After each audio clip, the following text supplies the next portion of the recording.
Far East Broadcasting Company Philippines, in partnership with Green Hills Christian Fellowship Ortigas, bring you a message from the Word of God.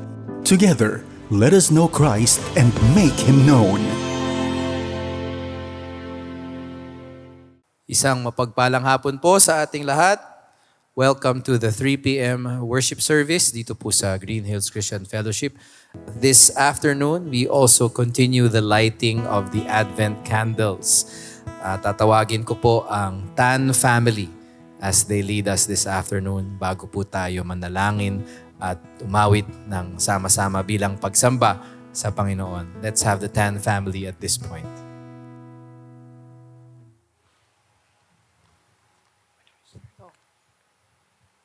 Have you ever asked, who was among the first to share the greatest story ever told?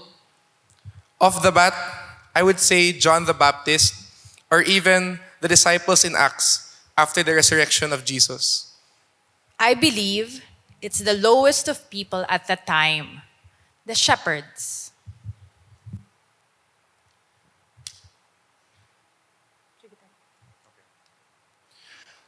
In Luke chapter 2, 15 to 18, when the angels had left them and returned to heaven, the shepherds said to one another, "Let's go straight to Bethlehem and see what has happened, which the Lord has made known to us."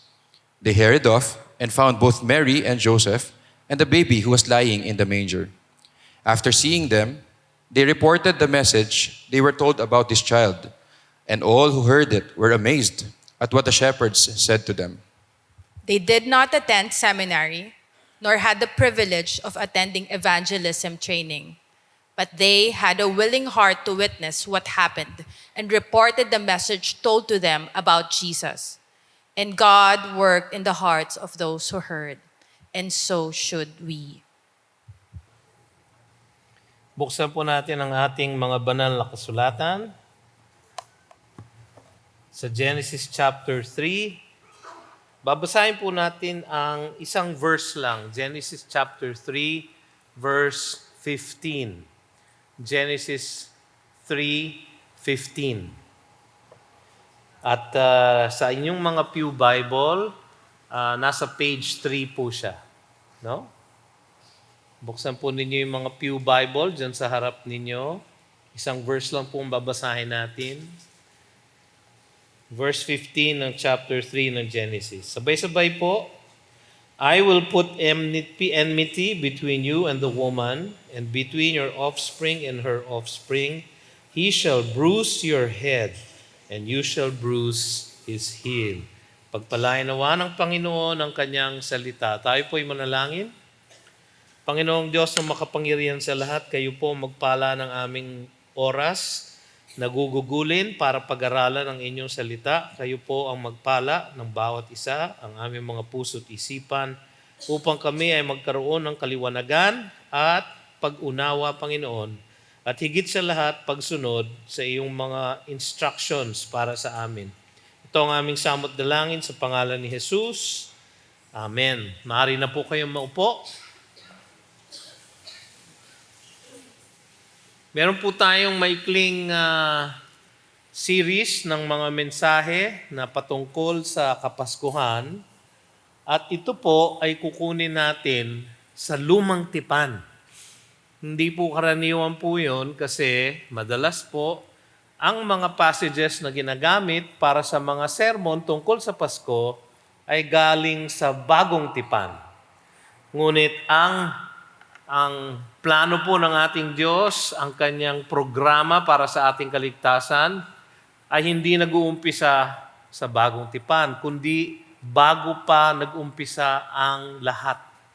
Yun po ang makikita natin dito sa mini-series na ito at nawa ay maunawaan natin lahat kung gaano kalawak at gaano kalalim ang plano ng Panginoon para sa bawat isa sa atin.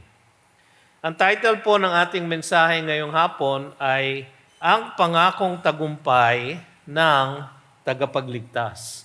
Ang Pangakong Tagumpay ng Tagapagligtas. Ang kasaysayan ng kaligtasan ay nag-umpisa sa pagkahulog ng tao sa kasalanan.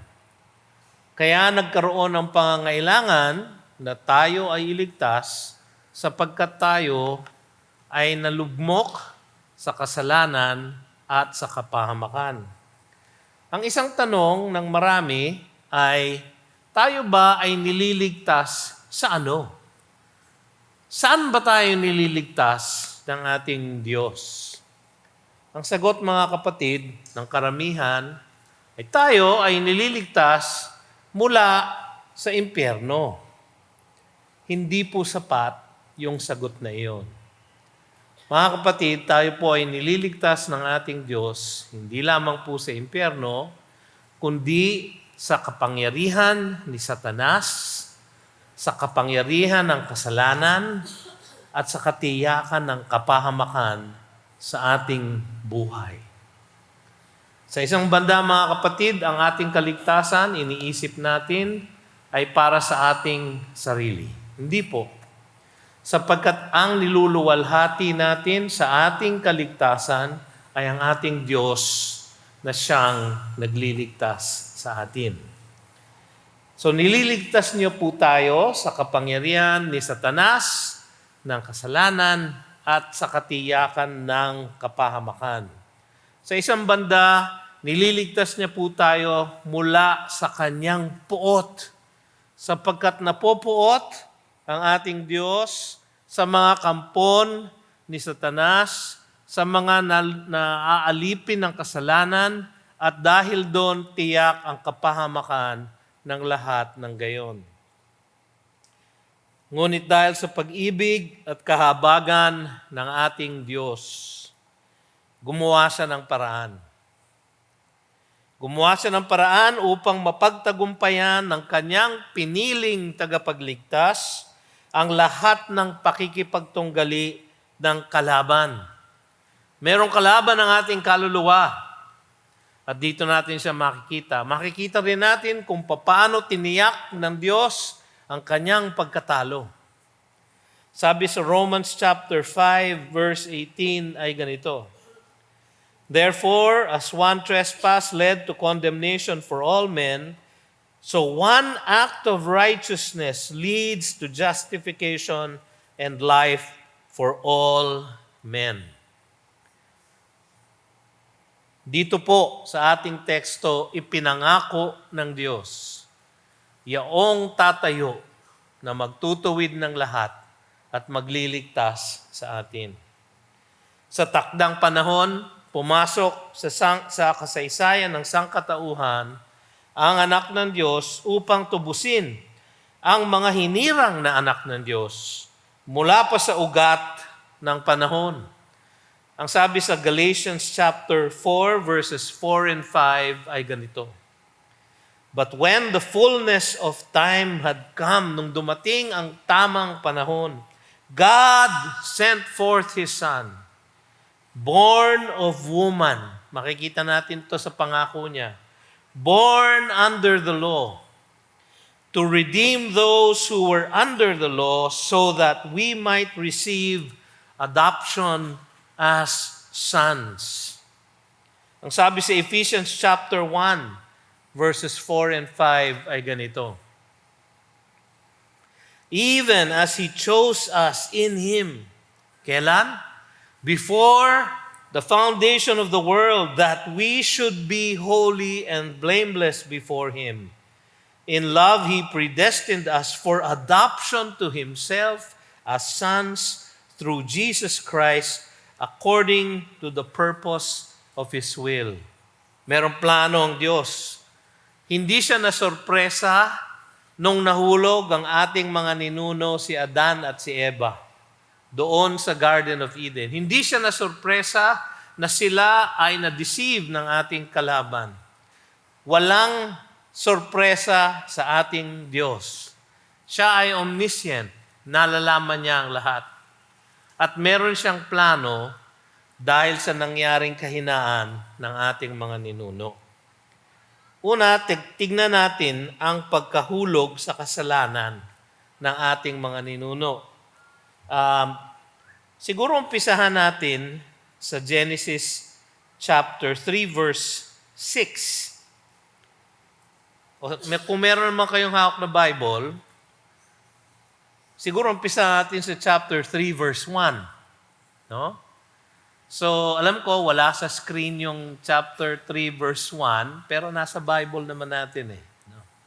So, basahin ko po. Now, the serpent was more crafty than any other beast of the field that the Lord had made. Meron pong isang serpent na nag-appear sa Garden of Eden. Itong serpent na ito, malalaman natin from the book of Revelation, ay ang kalaban ng ating kaluluwa, si Satanas. At itong serpent na ito ay tinapon na ng Diyos dahil sa kanyang paghihimagsik sa langit.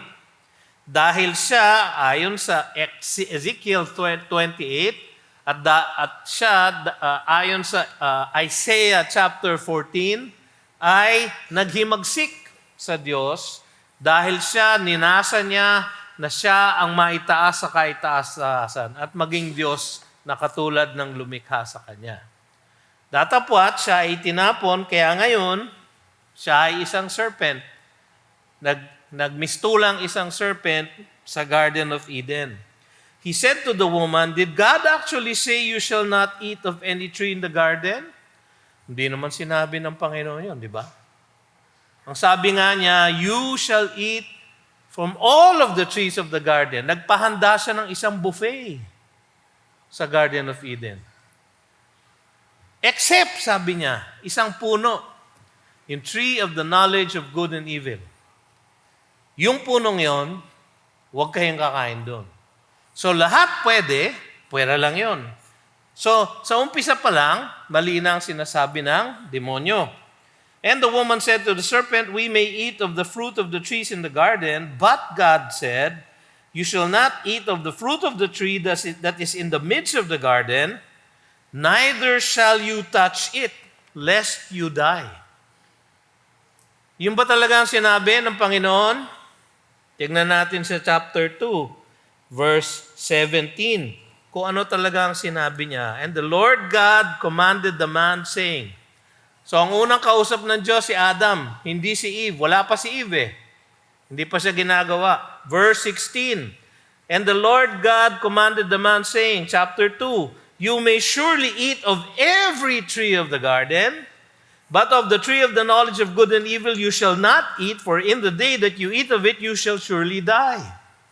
Sinabi ba niyang do not touch it? Hindi, di ba? Parang may dinagdag si Eve.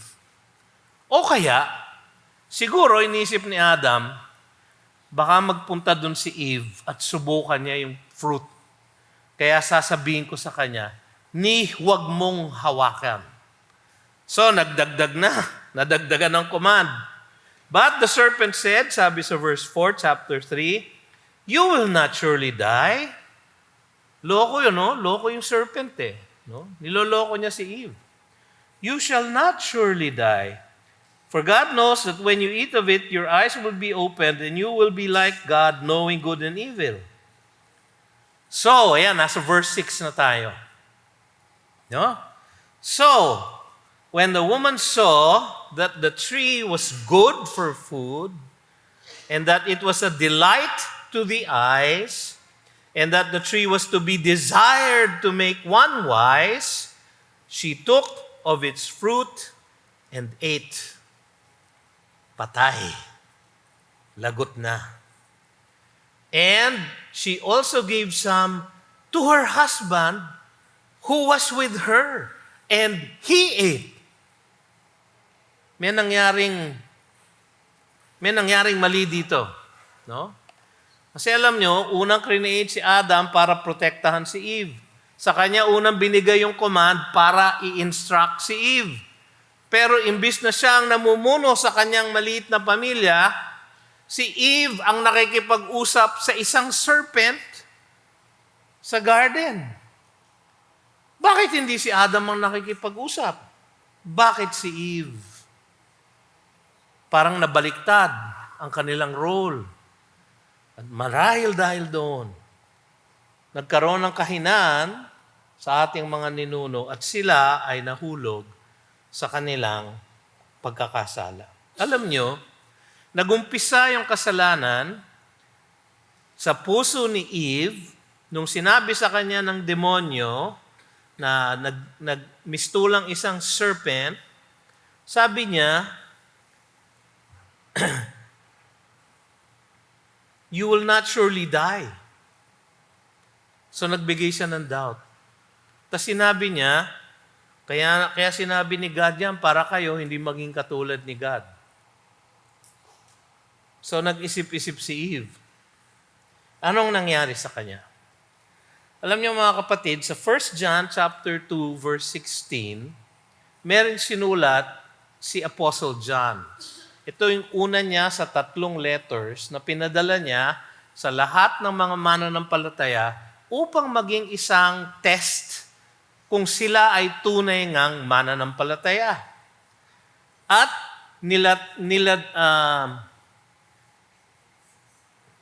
binalangkas ni Apostle John sa 1 John 2:16 ang anatomy ng pagkakasala. Ano ba ang elemento ng kasalanan? At marahil, nung kanyang sinulat ito, ang kanyang iniisip ay Genesis 3:6. Sapagkat ang bawat aspeto o elemento ng pagkakasala ay naroon sa Genesis 3:6. Tignan po natin firstly yung 1 John 2:16. Ang sabi po doon ay ganito, for all that is in the world, the desires of the flesh, the desires of the eyes, and the pride of life is not from the Father, but is from the world. Ano kaya ang pinagbasihan ni John nung 3 elemento ng kasalanan? Balik tayo sa Genesis 3:6. Tignan natin. Sabi ni John, the desires of the flesh, ang pagnanasa ng laman. Tignan niyo yung Genesis chapter 3 verse 6. So when the woman saw that the tree was good for food, the desires of the flesh. Diba? Kasi sabi sa chapter 2 verse 9, and out of the ground, the Lord God made to spring up every tree that is pleasant to the sight and good for food. So mabuti yung ginawa ng Panginoon. Pero, naging temptation doon sa kay Eve yung nangyari. Pagnanasa ng laman, the desires of the flesh. Sabi ni John, 1 John 2:16. Ano yung pangalawa? The desires of the eyes, ang pagnanasa ng mata. Sabi sa Genesis 3:6, and that it was a delight to the eyes. Eksakto, no? Tapos may pangatlo, ang pagmamataas ng buhay and the pride of life. No? Ang sabi sa Genesis 3:6, and that the tree was to be desired to make one wise. So siya ay natempt sa kanyang pagtingin, sa kanyang kalamnan, sa kanyang pagtingin, at sa kanyang pagmamataas. Dahil doon, anong nangyari? She took of its fruit and ate. And she also gave some to her husband who was with her. Na hindi siya inawat, na hindi siya sinabihan, na hindi siya pinaalalahanan, na huy, mali yan. Hindi ba sinabi ko sa iyo, ni wag mo nga hawakan? Ang sabi ng Diyos, ikamamatay natin yan. Huwag mong kainin. Pero anong ginawa nung kanyang asawa? No? Kaya ako sinasabi to kasi mamaya sisisihin ng asawang lalaki yung asawang babae. No? Gusto ko lang malaman nyo na merong responsibilidad ditong si Adam na hindi niya tinupad. So, she also gave some to her husband who was with her, and he ate. At magmula nun mga kapatid, nahulog na ang buong sangkatauhan sa kasalanan. Bakit? Sapagkat siguro, kung yung babae lang ang kumain at hindi si Adam, kasi si Adam, siya ang federal head ng mankind. Siya ang representante natin ng lahat ng galing sa Kanya. So nagmula sa Kanya ang original sin. Ang original sin po ay hindi yung kasalanan ni Adam at ni Eve. Ang original sin po ay yung stain, yung mancha ng kasalanan na nagmula kay Adam na ipinasa na niya sa bawat isang salinlahi. Kaya po tayo nagkakaganito, kaya maraming gera, kaya maraming away, kaya maraming anxiety, kaya maraming paghihirap, dahil dito sa pagkahulog sa kasalanan. Anong nangyari pagkatapos nun? Sabi sa Romans 5:12, therefore, just as sin came into the world through one man. Yung pong nagtuturo sa atin na si Adam ang pinuno ng buong sangkatauhan. At nung siya ay nagkasala, nakamit niya ang mantsa ng kasalanan na siyang naghulog sa buong sangkatauhan. Napakagrabe ang nangyari nung araw na iyon. Napakagrabe po mga kapatid. Therefore, just as sin came into the world through one man, and death through sin, so death spread to all men because all sinned. Dahil sa kasalanan ni Adam, tayo ngayon ang merong sinful nature. Tayo po ngayon ay merong nature. Meron tayong bondage to sin. Tayo po ay nakatanikala. Tayo po ay nakakulong sa kasalanan. Wala tayong pwedeng piliin kundi ang magkasala sa ating Diyos. Kahit na tayo ay merong natural ability to exercise our will, wala po tayong moral ability to exercise what is good. Yan po ang pagkahulog sa kasalanan. Kaya naman, merong sinabi ang ating Panginoon. Pupunta na po tayo sa teksto natin. Genesis 3:15. Huwag po kayong mag-alala, sandali lang po ito. Famous last words. Genesis 3:15. Ang sabi doon, ang unang makikita natin ang pangako ng Diyos. I will put enmity between you and the woman, and between your offspring and her offspring. Ang una natin makikita dito, I will put enmity. Pangako po yun ng Diyos. Isang initiative ng Diyos. I will, sabi niya. Put enmity. Akala mo, nakuha mo na si Adan at si Eva. Akala mo, ang lahat ng sangkatauhan ay magiging sayo na lahat kaagad. Sabi niya, no. I will put enmity between your seed and her seed.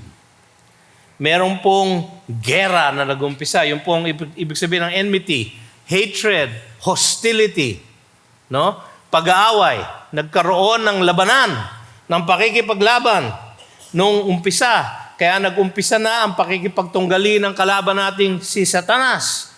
Sabi kasi ng Diyos, I will put enmity between you and the woman. No? Itong nakapagtataka. And between your offspring, so meron po offspring si Satanas. Merong sons of the devil. No? And her offspring. Yung pong salitang offspring, ang siguro tamang translation nun, dapat seed. No? Seed. Seed, naintindihan nyo naman kung ano ang seed. No? Sa biology, ang seed ay yung ibinibigay ng lalaki sa egg ng babae para makagawa ng isang baby. So ang seed nanggagaling sa lalaki. Pero dito ang sabi ng Panginoon, it is her seed. It's from the woman. No?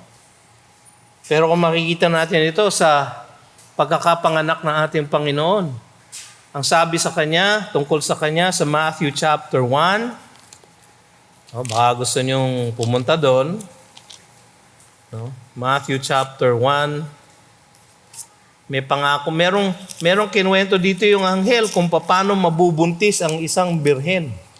No? Matthew 1:23. Sabi kasi doon, behold, the virgin shall conceive and bear a son, and shall call his name Emmanuel. So, Nung unang dumating yung anghel kay Maria, no? Nagtanong siya, paano ako, isang virgin, magkakaroon ng anak? Ang sabi ng anghel, and the Spirit of God will come over you. At siya ang magkukos ng conception. So, walang male seed ang nag-participate sa creation ng human na si Jesus. Ang ginamit lang po ay yung receptacle, yung egg ni Mary. Dahil he shall be the Son of the Most High. Siya ay magiging anak ng Diyos. Datapwat, naging sisidlan lang si Mary. It is her offspring. Magmumula sa kanya. Kahit sa genealogy, di ba, ni Jesus sa Matthew 1, sabi, Joseph bigat Jesus. Tignan natin yon para makuha natin yung exact wording. Maganda yung wording doon ng Biblia. Matthew 1. Sabi doon, and Jacob, the father of Joseph, the husband of Mary, of whom Jesus was born, who is called Christ. Napansin nyo? Sa umpisa, puro Eliud, the father of Eleazar, Eleazar, the father of Matan, Matan, the father of Jacob, Jacob, the father of Joseph, the husband of Mary, of whom? Sino yung whom? Si Mary. Of whom Jesus was born, who is called Christ. Si Joseph was just the legal adoptive father ni Jesus. Hindi po siya ang biological father. Alam po yan, meron po akong adopted children. Ayan po silang dalawa. I am their legal adoptive father. So yung anak ko po, 3. Lahat po sila, iba-iba ang nanay.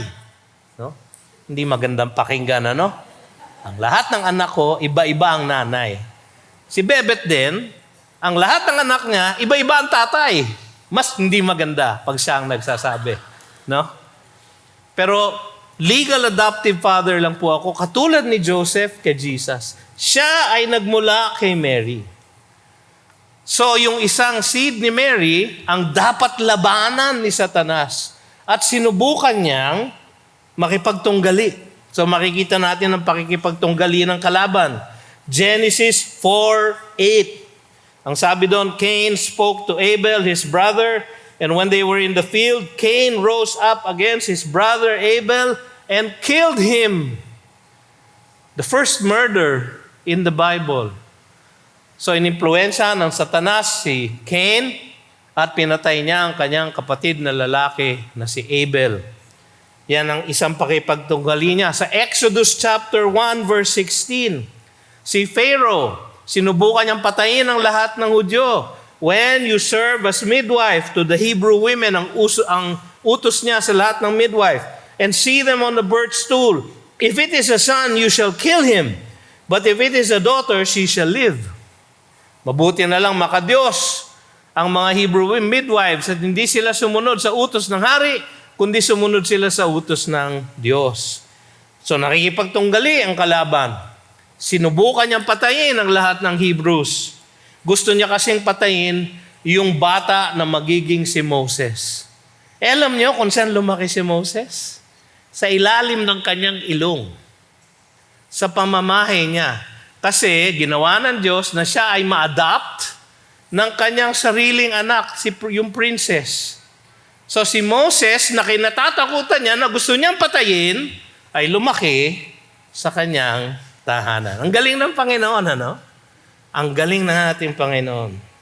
Meron pang isa, 2 Kings 17:6. In the 9th year of Hosea, the king of Assyria captured Samaria, and he carried the Israelites away to Assyria. Exile. Sa Matthew 2:16 and 17. Si Herod naman ngayon, si Herod the Great, yung unang Herod, Herod the First. Then Herod, when he saw that he had been tricked by the wise men, became furious, and he sent and killed all the male children in Bethlehem and in all the region who were 2 years old or under, according to the time that he had ascertained from the wise men. Bakit? Kasi sinabi sa kanya ng kanyang mga wise men, hindi yung wise men from the east, pero yung kanyang mga advisors. Ang sabi sa kanya, merong prophecy na merong magmumula sa angkan ni Judah sa lugar ng Bethlehem. Merong prophecy. Anong prophecy yun? Micah 5:2. O you Bethlehem of Ephratah, sabi ng prophet, sa iyo magmumula ang Mesias. So pinapatay ni Herod. So ito na naman si Satanas. Nakikipagtunggali. Sinubukan niyang patayin ang lahat ng mga Hudyo. Matthew 27:35, pinako si Jesus. Ang sabi doon, and when they had crucified him, they divided his garments among them by casting lots. Tapos sa verse 15 ng Matthew 27, may record po ng kanyang pagkamatay. And Jesus cried out again with a loud voice and yielded up his spirit. Yan lahat pong yan ay gawain ng ating kaaway. Nakikipagtunggali because God put enmity between his seed, yung lahat ng sumusunod kay Satanas, and the woman's seed. So na-divide ang population ng buong mundo sa dalawang klaseng pamilya. Ang pamilya ni Satanas at pamilya ng susunod kay Jesus. Mga kapatid, ang lahat ng wala kay Jesus, ang lahat ng hindi nananampalataya sa Kanya, ay offspring of Satan. Kung kayo ay hindi pa lumalapit sa ating Panginoon at hindi nyo pa itinatalaga ang inyong buhay sa Kanya, hindi pa kayo naniniwala na nung siya ay nabuhay ng matuwid, ang kanyang pagiging matuwid, ang kanyang ibibigay sa inyo, at kung kayo ay hindi pa naniniwala na nung siya ay namatay sa krus, na pagbayaran na niya ang lahat ng inyong pagkakasala, kung hindi pa kayo naniniwala sa Kanya at sa Kanyang natapos ng gawain, mga kapatid, kayo ay anak ng demonyo. Biblical ba yun? Unfortunately, yes. Ephesians chapter 2 verse 1, you were dead in your trespasses and sins. Sabi doon, we are sons of disobedience. So mga kapatid, kung wala tayo kay Kristo Jesus, tayo nasa kabilang kampo. Kung kayo ay tumanggap na kay Jesus, kayo ay anak o kasama ng pamilya ng offspring ng woman. Makikita natin ang pagkatalo ni Satanas. Romans 16:20, ang sabi doon, the God of peace will soon crush Satan under your feet. The grace of our Lord Jesus Christ be with you. Sabi sa Revelation 20:10, and the devil who had deceived them was thrown into the lake of fire and sulfur, where the beast and the false prophet were, and they will be tormented day and night forever and ever. Ngayon, hindi ko kayo tinatakot. Actually, tinatakot ko kayo. Kung kayo ay hindi pa nananampalataya kay Jesus, makakasama kayo ron. Makakasama kayo ron. Huwag kayong magmamatigas sa Kanya. Huwag kayong tatakbo sa Kanya. Ang Kanyang inaalok lang ay kaligtasan. At yung kaligtasan yon ipinangako ng Diyos sa Genesis 3:15 pa lang. No? So makikita natin ang pangakong tagumpay ng tagapagligtas. At dito po tayo magtatapos. Akala nyo tapos na. Sinasabi ko yung pag 30 minutes pa po ang haba ng sermon ko. No? Dito po tayo magtatapos ang pangakong tagumpay ng tagapagligtas. Sabi sa Genesis 3:15, I will put enmity between you and the woman, and between your offspring and her offspring. Ano yung pangako? He shall bruise your head, and you shall bruise his heel. Yung salitang bruise, actually, pwedeng i-translate na crush. No? Yung salitang bruise ay sup sa Hebrew. To break, to bruise, to crush. No? Sa Genesis 3:15, bruise ang translation. Sa Job 9:17, for he crushed me with a tempest and multiplies my wounds without cause. Sa Psalm 139:11, surely the darkness shall crush me. So, ang ibig sabihin, ang translation po nun talaga ay pwedeng crush. When somebody crushes your head, you're dead. No? Ito ang pangako ng Diyos, He shall bruise your head, and you shall bruise His heel. Masakit pa rin po yung crushing ng heel. Nangyari po yon nung si Jesus ay pinako sa krus. At siya ay tinorture, at siya ay hinagupit. He crushed His heel. Pero makikita natin ang pagkapanalo ng Diyos sa kasaysayan. Hindi ba kanina, binasa natin sa Genesis 4:8 na sinubukan ni Satanas na talunin ang seed of the woman sa pamamagitan ng pagpatay ni Cain kay Abel? Ano nangyari? Genesis 5:3. When Adam had lived 130 years, tanda na niya, no? He fathered a son in his own likeness, after his image, and named him Seth. So nagkaroon pa ng anak, si Adam at si Eve. So hindi natalo ng kalaban. Sinubukan niya, pero hindi siya nagwagi. Hindi ba kanina, nakita natin na sinubukan ni Pharaoh na patayin lahat ng Hebrews at alipinin ng lahat ng Israel sa kanyang bayan. Pero sa Exodus 12:27, ganito po ang ating mababasa. You shall say, it is the sacrifice of the Lord's Passover, for He passed over the houses of the people of Israel in Egypt when He struck the Egyptians, but spared our houses, and the people bowed their heads in worship. Sinubukan, kitlin ni Satanas sa pamamagitan ni Pharaoh ang lahat ng Hebrews. Alipinin sila, patayin sila. Ngunit sila ay itinakas ng Panginoon. At ang pinatay ng angel of death ay ang lahat ng panganay sa bawat pamilya ng Ehipto. Ang lahat ng mayroong dugo ng Passover lamb, the angel of death passed over their homes. Kaya po Passover ang tawag. Lumampas ang angel of death. Hindi niya pinaslang ang mga panganay sa kanilang pamamahay. So akala ng Panginoon, akala ng kalaban, no? Ito na si Pharaoh, papatayin ng lahat ng Hebrews. Hindi, nabuhay si Moises. Hindi lang nabuhay. Akala niya nawala na kasi nagpunta sa Midian. Pero bumalik. Bumalik at naging pinuno ng mga Israelita at siya ang naglabas sa Israel, sa Ehipto, at siya ang nagpalaya sa kanila mula sa kanilang pagkaalipin. So akala ni Satanas, panalo siya. Sabi ng Panginoon, no. Gumawa ng paraan ng ating Diyos.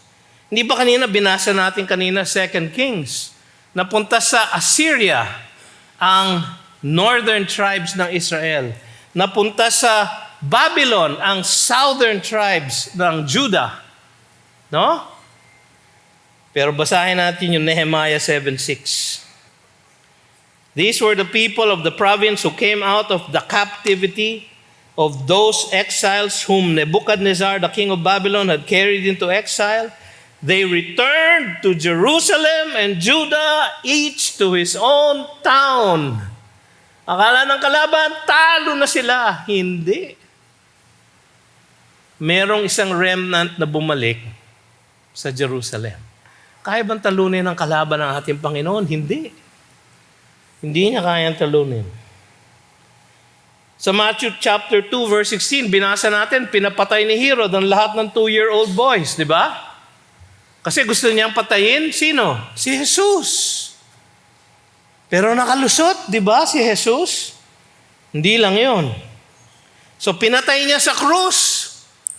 Akala niya siya'y nagwagi. No? Pero sa Matthew 28:6-7, ang sabi doon, He is not here, for He has risen. As He said, come see the place where He lay. Then go quickly and tell His disciples that He has risen from the dead. And behold, He is going before you to Galilee. There you will see Him. See, I have told you. Sinubukan niyang patayin nung siya'y bata. Nagtagumpay siyang patayin nung siya'y matanda. Ngunit siya nabuhay na maguli. Natalo ba ng kalaban? Hindi. You shall bruise his heel, but he shall bruise your head.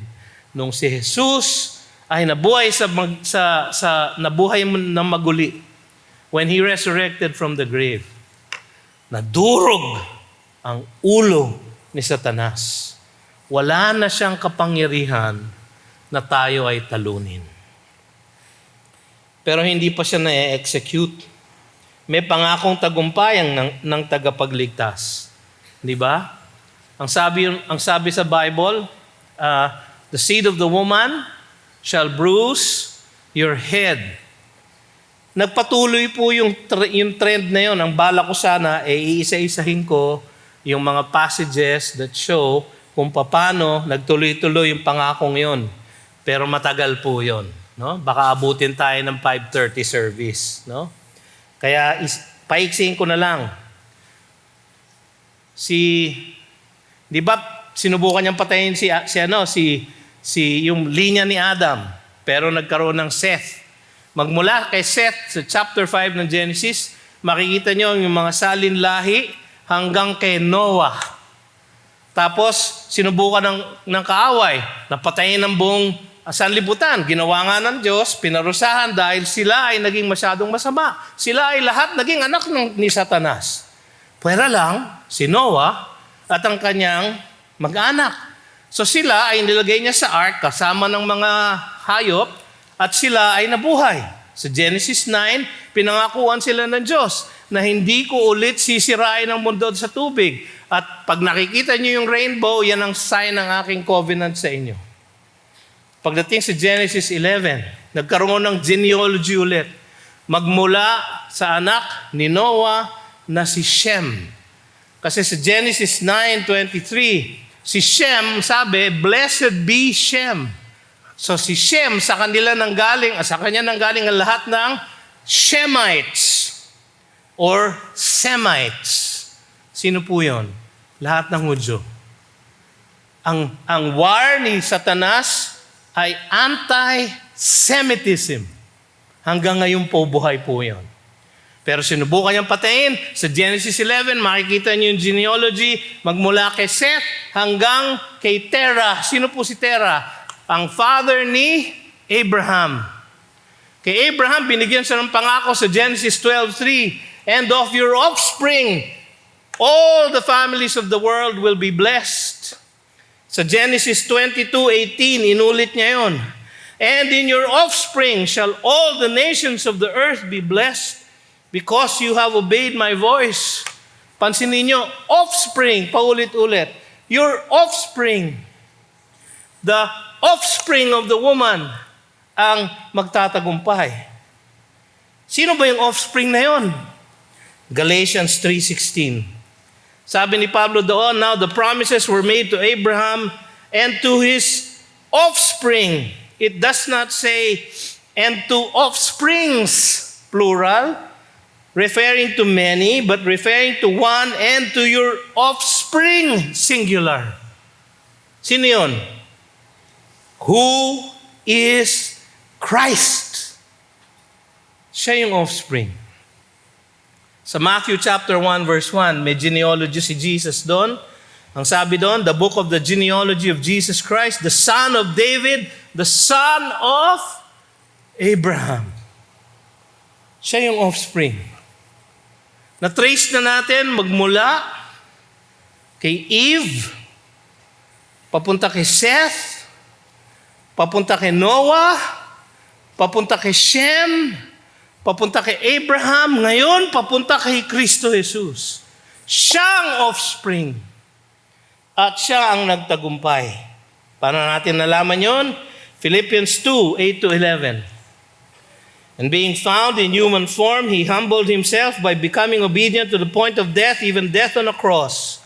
Therefore, God has highly exalted him and bestowed on him the name that is above every name, so that at the name of Jesus, every knee should bow in heaven and on earth and under the earth, and every tongue confess that Jesus Christ is Lord, for the glory of God the Father. Siya in-exalt ng Ama. Siya ang nagtagumpay. Talo ang kalaban. Alam niyo ang ginagawa ni Satanas ngayon? Naghahanap na lang ng damay. Huwag kayong magpapabiktima. Hindi naman niya kayo matatalo. Huwag niyong isipin na kaya niya kayong talunin. Ang sabi sa 1 John chapter 3 verse 44, greater is He who is in me than he who is in the world. Sabi sa Ephesians 6, we struggle not with flesh and blood, but we struggle with powers and principalities, yung lahat ng mga demonyo na kampo ni Satanas. Sila ang kalaban natin, pero binigyan tayo ng armor of faith. Binigyan tayo ng godly armor. Gamitin po natin yon. At hindi niya tayo madadamay. Mga kapatid, talo na po siya. Sa Revelation 5:9-14, merong isang awit, and they sang a new song, awit para sa ating Panginoong Yesus. Worthy are you to take the scroll and to open its seals, for you were slain, and by your blood you ransomed people for God from every tribe and language and people and nation. And you have made them a kingdom of priests to our God, and they shall reign on the earth. Then I looked and I heard around the throne and the living creatures and the elders, the voice of many angels, numbering myriads of myriads and thousands of thousands, saying with a loud voice, worthy is the Lamb who was slain to receive power and wealth and wisdom and might and honor and glory and blessing. And I heard every creature in heaven and on earth and under the earth and in the sea and all that is in them, pati yung mga hindi na nampalataya sa Kanya. Ngayon, tinatawag na siyang Lord. To Him who sits on the throne and to the Lamb be blessing and honor and glory and might forever and ever. And the four living creatures said, Amen. And the elders fell down and worshiped. Yan po ang scene sa Revelation 5. Yan po ang scene na nakita ni John sa heaven. Wala pong pagkatalo ang ating Panginoon. Ang ating pong kalaban ay sinusubukan niya pa rin na maghanap ng damay, ngunit siya ay talo na. Mga kapatid, kung minsan parang nagtatagumpay ang kalaban ng ating kaluluwa. Dahil sa mga nangyayaring masama sa ating mga buhay at sa ating kapaligiran. Ang Kapaskuhan, mga kapatid, ay inumpisahan ng Diyos sa Genesis 3:15. Sabi niya, the seed of the woman. Yung seed po na yon ay pinanganak nung Kapaskuhan. Nagmula sa isang humble na babae. Kaya kahit babae ang nagkasalang una, sabi nga ni Adam, nung siya'y nahuli ng Diyos, bakit ka kumain? Yung babae na binigay mo sa akin, siya ang sisihin mo. No? So alam niyo mga ladies, no, nung unang panahon pa lang, talagang ang mga asawa, sinisisi na ang kanilang mga asawa. No? So huwag kayong magulat kung ginagawa pa rin niya ng mga lalaki hanggang ngayon. No? At si Eve naman, anong sabi niya? The serpent, he made me eat. He deceived me and I ate. So anong ginagawa ni Eve? Ang ginawa ni Adam, sinisi si Eve. Ang ginawa ni Eve, sinisi yung demonyo. Hanggang ngayon, nangyayari pa rin yan. Pero mga kapatid, niligtas na ng Diyos, pinangako na ng Diyos ang kanyang sariling anak na nagmula sa isang sisidlan na babae. So kahit babae ang unang nagkasala, babae rin ang nagpasok ng tagapagligtas sa mundo. Kaya naman sa Genesis 3:16, ang sabi niya, I will surely multiply your pain in childbearing. In pain you shall bring forth children. Verse 1 Timothy chapter 2, ang sabi niya, and you shall be saved by the bearing of children. Bakit? Sapagkat si Mary bore Jesus and the seed of the woman was coursed through her. Sa kanya nagdaan. Mga kapatid, ang Kapaskuhan ang paalala sa atin ng Diyos na may pangako siya mula pa sa umpisa. Hindi siya nasusurpresa, hindi siya nagugulat. At ito ay isinagawa niya sa kahabaan ng kasaysayan. Kahit na anong gawin ng kalaban, wala siyang magawa sa plano ng ating Diyos. at ginanap na niya sa tagumpay ni Jesus sa kanyang buhay na walang sala at kamatayan na walang kapantay. Tayo po'y tumayo, tayo magtapos sa isang panalangin. Panginoong Diyos, marami pong salamat sa inyong salita sa amin. Marami pong salamat sa katotohanan na mula pa nung umpisa, sa Genesis pa lang, Panginoon, ay nagbitaw ka na ng pangako na hindi magwawagi ang aming kalaban, kundi ang magwawagi ay iyong piniling tagapagligtas na si Jesus. Salamat, Panginoon, na siya ay nagtagumpay na sa krus. Salamat din, O Diyos, na kami ay inilapit mo sa Kanya upang kami ay magsisi at manampalataya sa Kanya. Kami na iyong niligtas ay nagpapasalamat sa Kapaskuhan na ito dahil sa kagandahan ng kaligtasan na aming natanggap mula sa iyo. At ngayon pagpalain mo ang lahat na naririto, paligayahin mo, Panginoon, ang aming mga diwa sa Kapaskuhan na darating.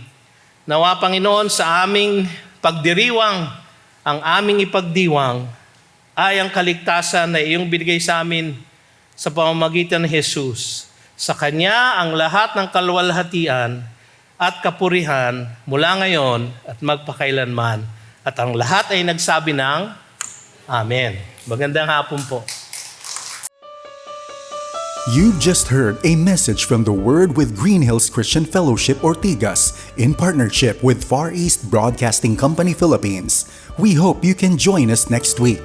God bless you.